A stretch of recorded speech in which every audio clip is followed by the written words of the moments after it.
There are peak moments in our lives. There are also low periods in our lives. All of us, every single one of us, has had our share of joys and celebrations.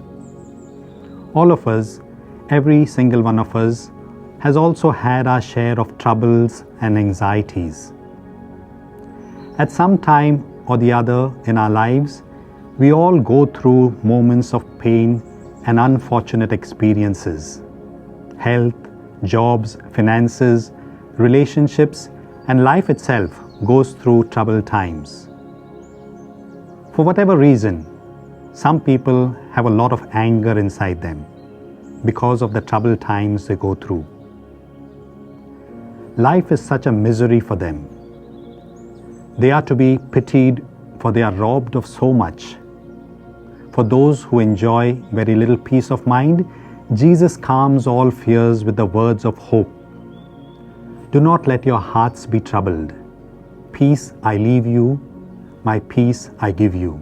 John 14:23-29. Jesus himself had such an abundance of such inner peace, and so he was able to offer it to his disciples and to us. Back in the days when Germany was divided, a huge wall separated East and West Berlin. One day, some people in East Berlin took a truckload of garbage and dumped it on the west side of Berlin. The people of West Berlin could have done the same thing, but they didn't. Instead, they took a truckload of bread, milk, chocolates, and other provisions and neatly stacked it on the East Berlin side.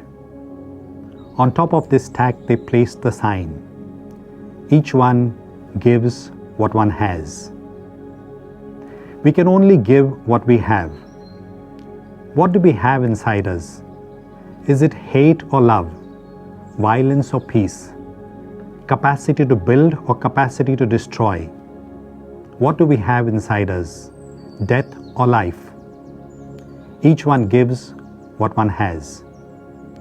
Do we have inside us more of negative thoughts, or do we have life-promoting positive thoughts? Our inner thoughts eventually shape us and make us the people we are. We can be like either of these farmers, John and Sean, who were neighbors tilling adjacent fields. Both the fields were rocky and stony and required a lot of hard work. Though it was exactly the same for both these farmers, they reacted very differently. John was always in a sulking mood, cursing the circumstances and the ancestors from whom he inherited the rocky, stony field.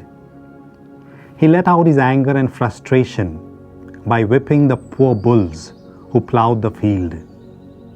Every time John looked at his neighbor, he felt that Sean was mocking him. John was blind and deaf to the beauty around him, the singing birds, the fragrant flowers, the beautiful, colorful butterflies. Tilling the land was hard, but his mood and his attitude was not making the work easier. He was full of anger and resentment. Inside of him, a battle was raging. At the end of the day, he derived no satisfaction from his work. John experienced a terrible tiredness. His agitated state of mind was a symptom of his inner confusion, which destroyed the usefulness of his work and left him exhausted and depleted. Sean, his neighbor, on the other hand, was in a calm and composed mood.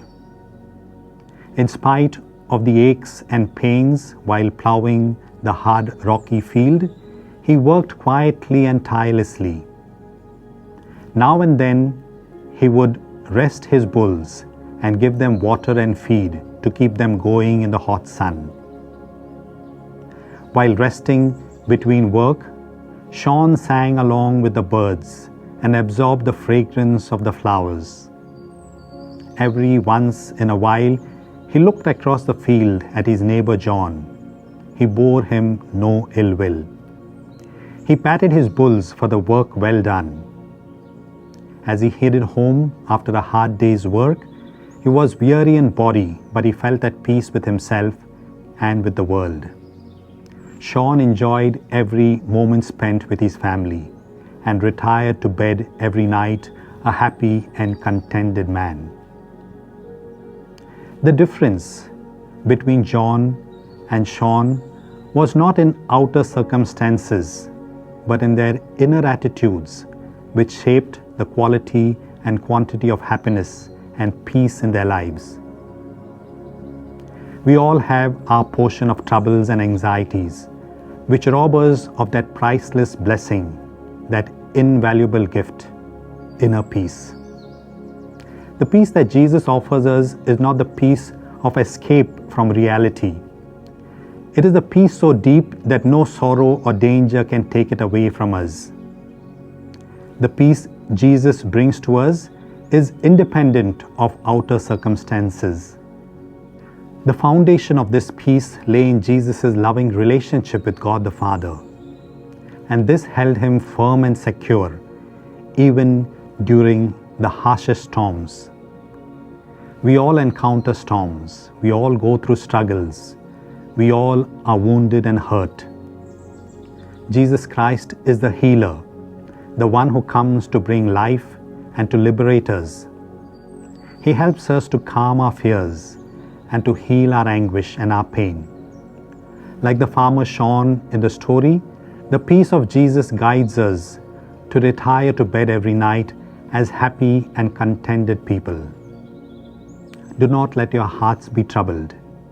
Peace I leave you, my own peace I give you. Amen.